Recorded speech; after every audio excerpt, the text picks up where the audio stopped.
বন্ধুরা নিয়ে চলে এলাম আর একটা ছোটো মিনি ব্লগ নিয়ে। তো দেখো এখন ইফতারের জন্য প্রিপারেশন নিচ্ছি। তো দেখো এদিকে বেসন গুলে নিয়েছি, তো এখন বেগুনি বানাবো। তো দেখো এদিকে বেগুনটা কেটে রেখেছি, তো বেগুনিগুলো এখনই বানাবো। তো চলো তোমার মিনি ব্লগটা দেখতে থাকবো।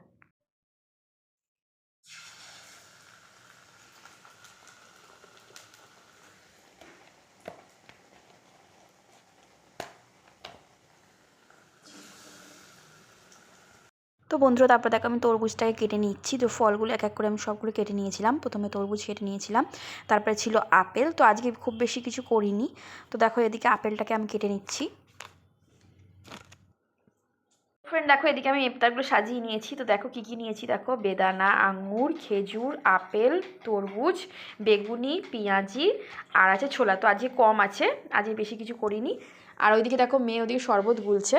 তো আজকে মিনি ব্লগটা এইটুকুই। তোমাদের কেমন লাগলো তোমরা অবশ্যই কমেন্ট করে জানাবে। আর একটু পরেই ইফতারের সময় হয়ে যাবে। তো সবাই খুব ভালো থাকবে, সুস্থ থাকবে, টাটা।